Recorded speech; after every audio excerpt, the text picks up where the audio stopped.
स्वागत आप सभी का स्वराज एक्सप्रेस पर। मैं हूं ताबिश रजा और हाजिर हूं अपने खास कार्यक्रम राजनीति के साथ।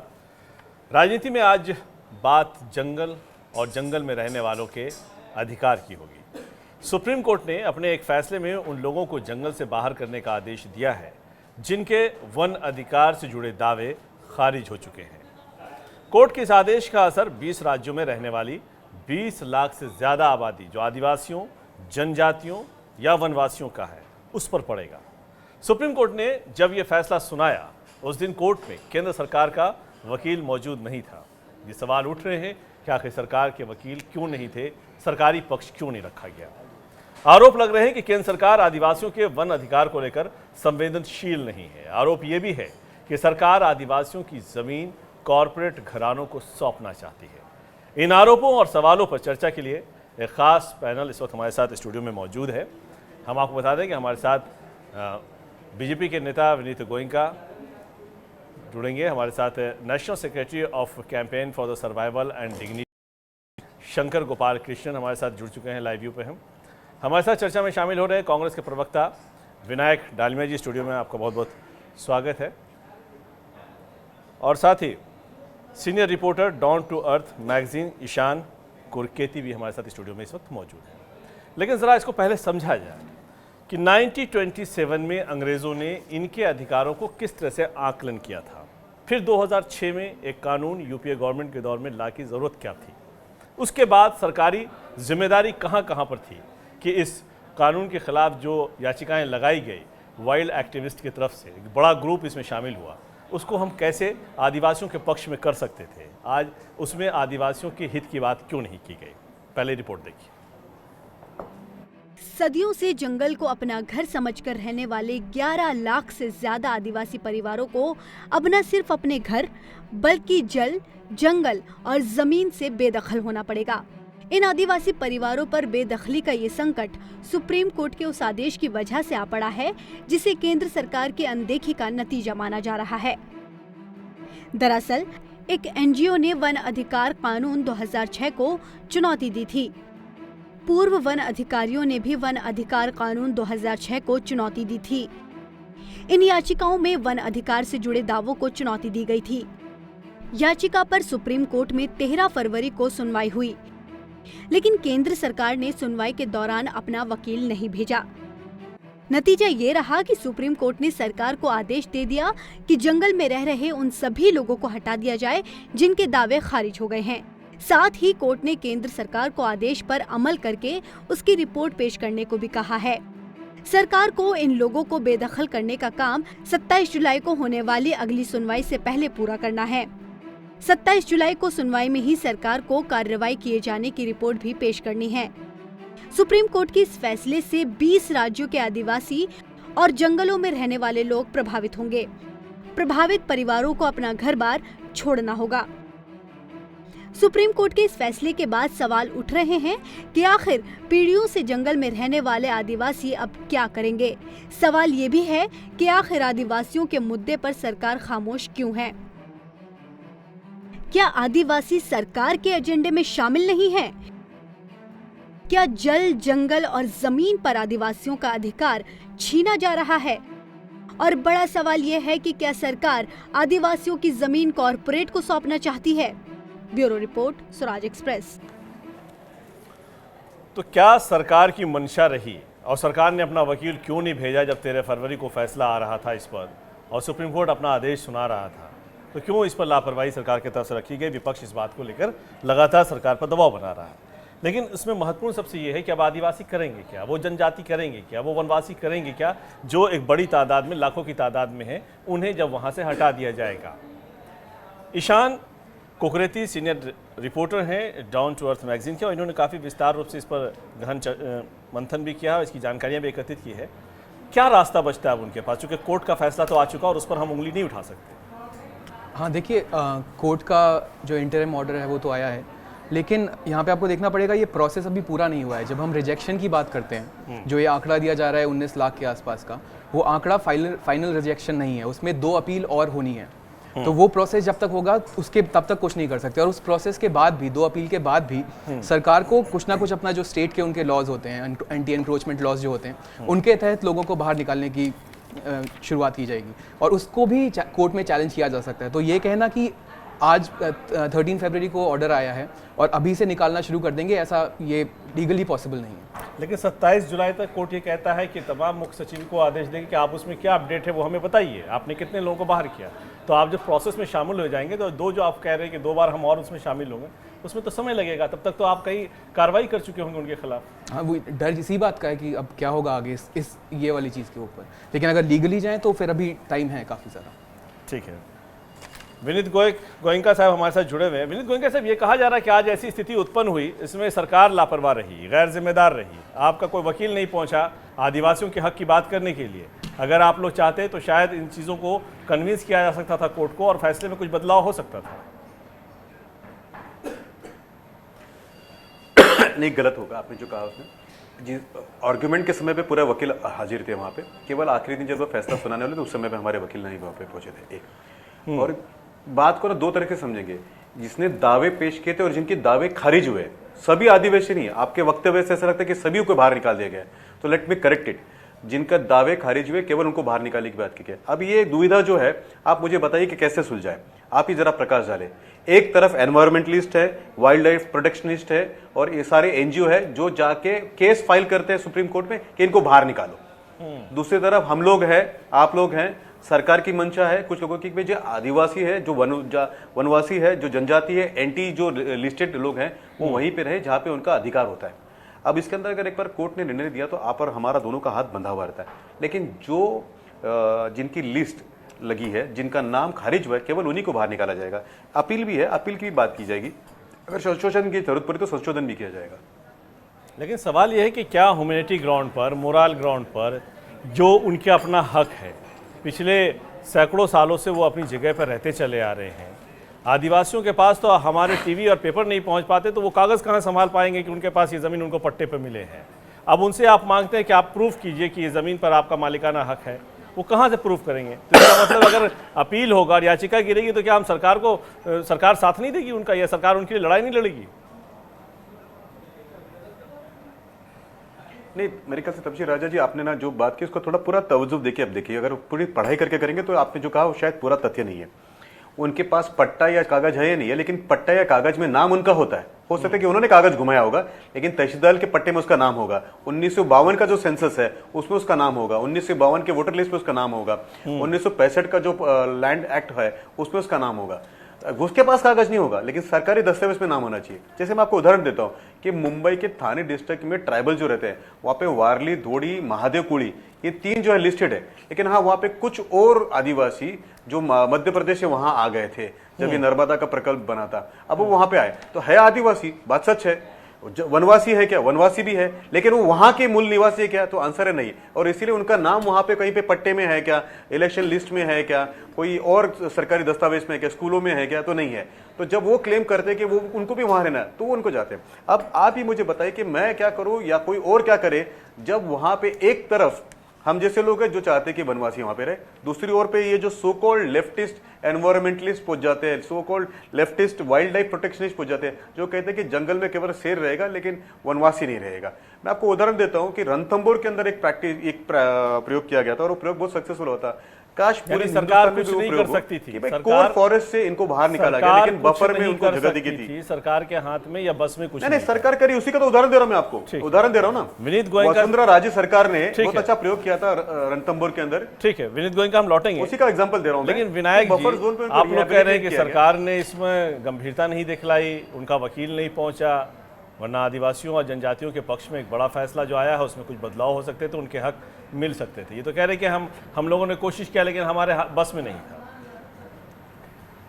2006 का ये एक्ट है, फॉरेस्ट राइट एक्ट, और इसमें जैसे आपने कहा 17 से ज़्यादा स्टेट्स में लोगों को फ़र्क पड़ेगा इससे। 19 से 20 लाख लोग हैं। अभी जिन्होंने कहा रिव्यू पिटिशन हो सकती है और मैं उम्मीद करता हूँ रिव्यू पिटिशन होगी।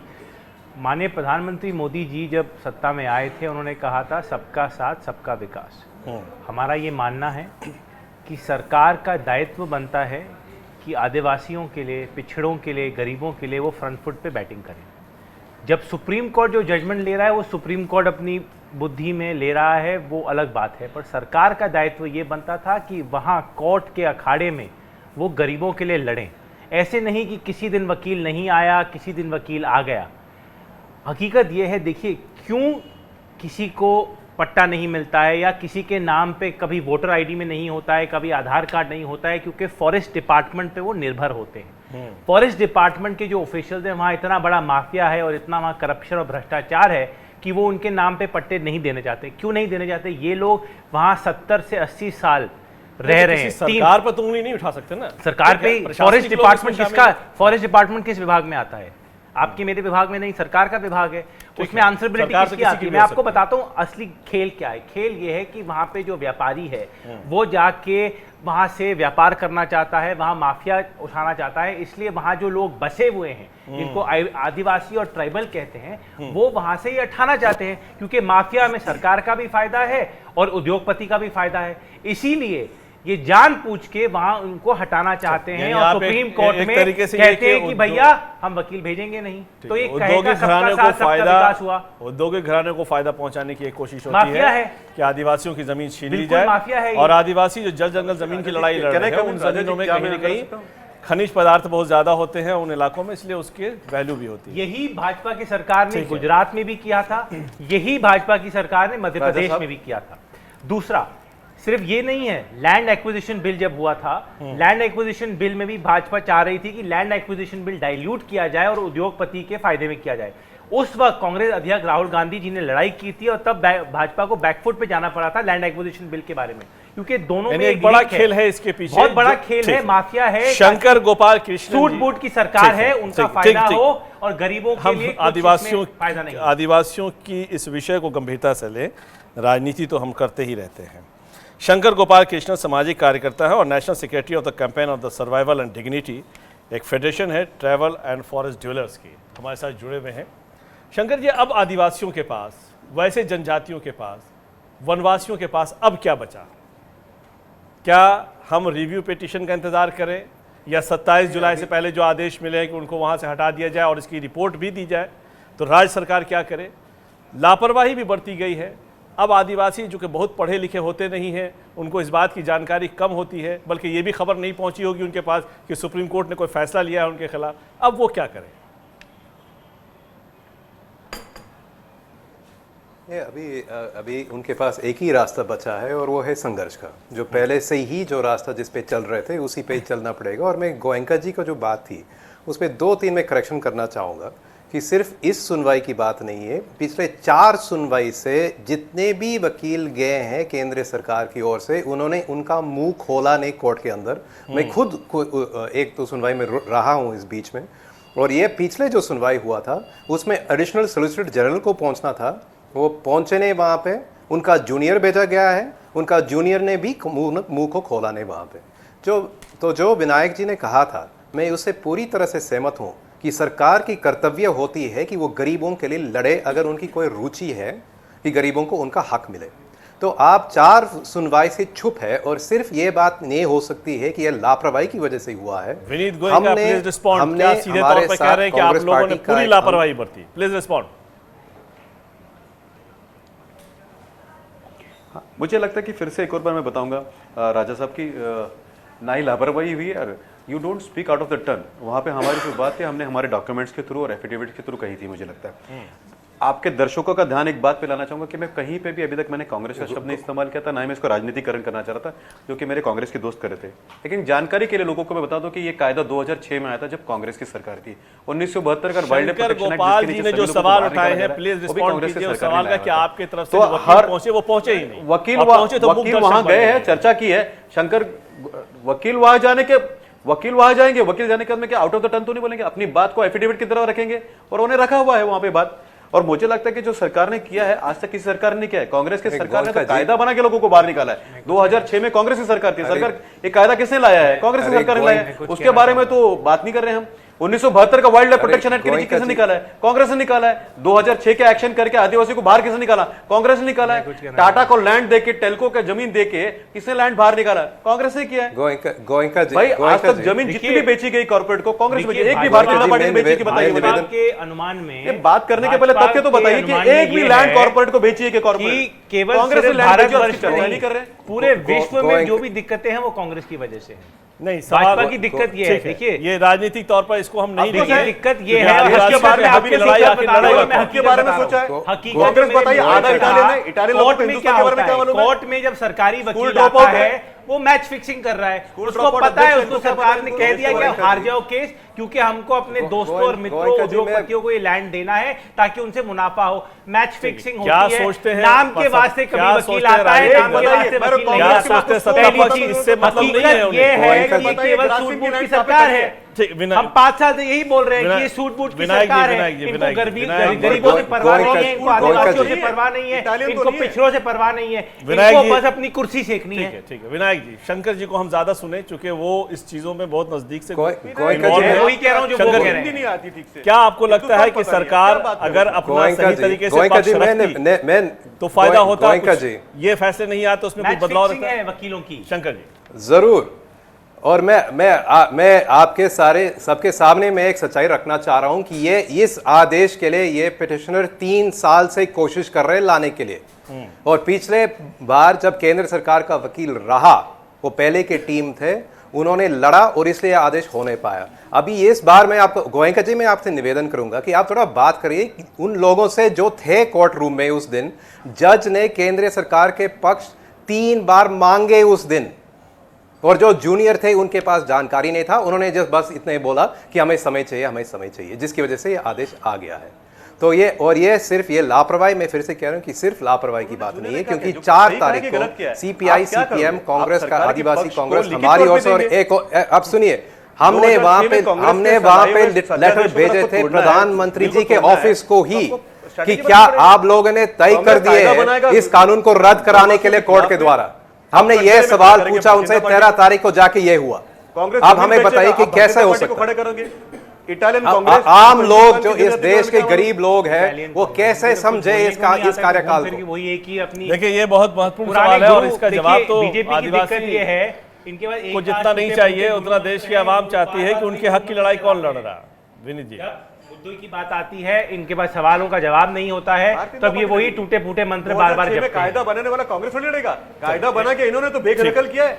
एक ब्रेक के लिए यहाँ पर रुकना होगा। कायदा किसे बना है? एक कांग्रेस ब्रेक से के बना है। 1972 में कायदा किसे बना? लौटेंगे विनीत जी के पास। एक ब्रेक के लिए यहाँ पर रुकना होगा, फौरन हाजिर होते हैं, चर्चा इसमें जारी है।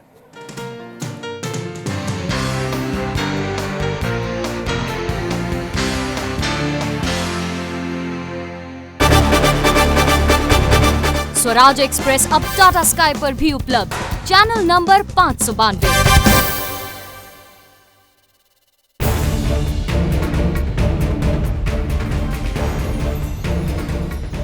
खेती किसानी और ग्रामीण भारत की खबरें लेकर मैं अनिका आर्यन हाजिर हूं। देश का पहला न्यूज चैनल जो बुलंद करता है किसानों की आवाज, उनके मुद्दे, उनकी फरियाद। धान उपजा कर रखे हुए हैं, लेने वाला नहीं है। किसान तो कर्जे में जा रहा है। खबरें ग्रामीण इलाकों की, मंडी, खेत खलिहानों की। हम सब किसके बच्चे हैं? किसान के। शहरों में गांव से आई आबादी की। सब बेरोजगार हैं। बातें सरकारी दावों की, पड़ताल कुछ आंकड़ों की। हमारे यहाँ केवल 20 दवाइयाँ हैं और पूरी तरह से ये योजना प्रधानमंत्री जी की फेल है। अपने किसानों से जुड़ी हर बात। ये रेड एल्पिनो है, इसकी विदेशों के अंदर बहुत ज्यादा डिमांड होती है। देखिए मेरे साथ रोजाना शाम 6 बजे किसान बुलेटिन में।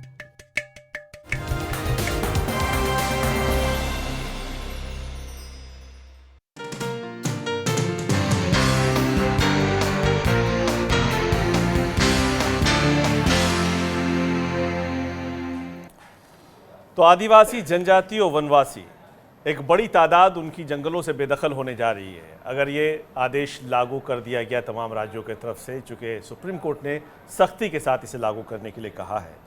तो आप समझिए कि एक बड़ी तादाद, अभी तक जो आंकड़े बता रहे हैं कि 11 लाख से ज़्यादा आदिवासी, जनजाति और वनवासी बाहर कर दिए जाएंगे जंगल से, ये आंकड़े 20 लाख तक भी हो सकते हैं। लेकिन इन सब के पीछे ठगा गया आदिवासी, जिनकी जगह थी या नहीं थी, उनके पास जो तथ्य मांगे गए वो नहीं पेश कर पाए, उनके दस्तावेज रिजेक्ट कर दिए गए या कहे कि उनके दावे को नहीं माना गया। अब उनके पास रास्ता क्या है? ईशांत कुकरेती, आप ज़रा बताइए कि क्या सरकार की तरफ से इसमें जिम्मेदारी निभाई जाती तो आदिवासियों को इतने बड़े सिचुएशन को फेस नहीं करना पड़ता, और क्या उनके पास अब रिव्यू पिटीशन के अलावा, इंतज़ार के अलावा कोई और भी रास्ता है कि वो राज्य सरकार के सामने अपनी गुहार रख सकते हैं कि फिलहाल जब तक रिव्यू पिटीशन नहीं फैसला होता तब तक आप इस पर कार्रवाई ना करें? देखिए, अभी इस वक्त सुप्रीम कोर्ट के पास जो नॉलेज है, जो एविडेंस है, वो काफ़ी कम है।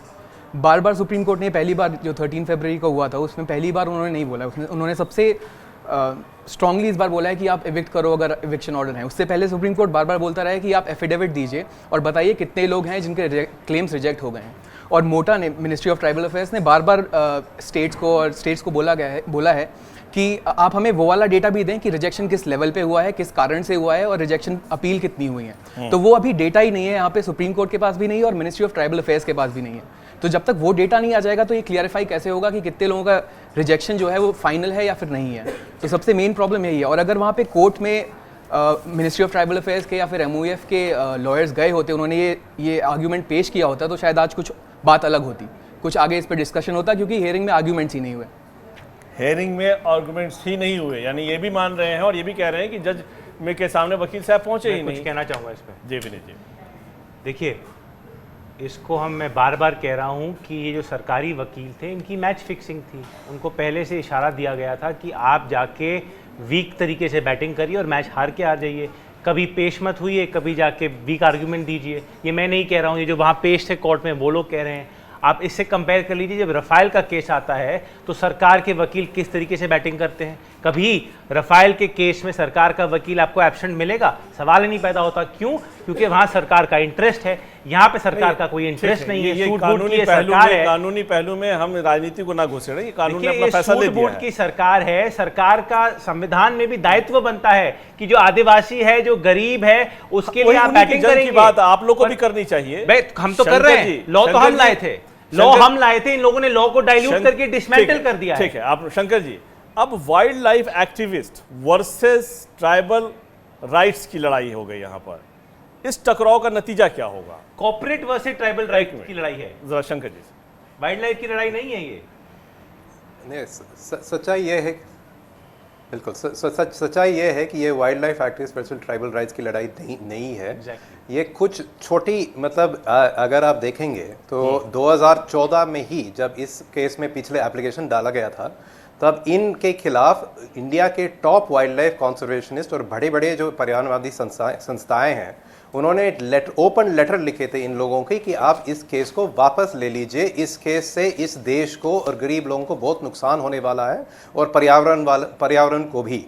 लेकिन फिर भी इन्होंने वापस नहीं लिए। ये असल में अगर आप देखेंगे तो अधिकांश जो पिटिशनर थे इस केस में, ये वाइल्ड लाइफ एक्टिविस्ट नहीं है, ये सेवानिवृत्त मतलब रिटायर्ड फॉरेस्ट ऑफिशियल्स है, जो जिस विभाग ने पूरा इस कानून के खिलाफ हमेशा रहे, उनके रिटायर्ड ऑफिशियल्स ने इस केस को डाले। उसमें कुछ वाइल्ड लाइफ एक्टिविस्ट भी है। तो हमारी उनसे ये असहमति है कि अगर आप देखेंगे कि चाहे कॉर्पोरेट के खिलाफ, चाहे खुद वन विभाग के खिलाफ किन्होंने लड़े हैं, अगर इस पूरा देश में अगर हम देखेंगे, ये गरीब लोग थे, वहाँ पे स्थानीय जंगलवासी और आदिवासी थे, जैसे चिपको आंदोलन हम सब जानते हैं। तो इसमें इनको हक देने से पर्यावरण बचेगा, उल्टा होकर उनकी हक छीनने से ये पर्यावरण पे नष्ट हो जाएगा। और इसलिए ये wild life activist versus tribal नहीं है, ये वन विभाग और कॉर्पोरेट एक पक्ष में है और आदिवासी, पर्यावरण, वनवासी, जंगलवासी सब दूसरे पक्ष में है। ये असली लड़ाई है जो चल रही है पिछले इस लड़ाई में आदिवासियों के साथ सरकार तो दिखी नहीं, 150 साल से। ठीक है, इस लड़ाई में आदिवासियों के साथ तो सरकार दिखी नहीं।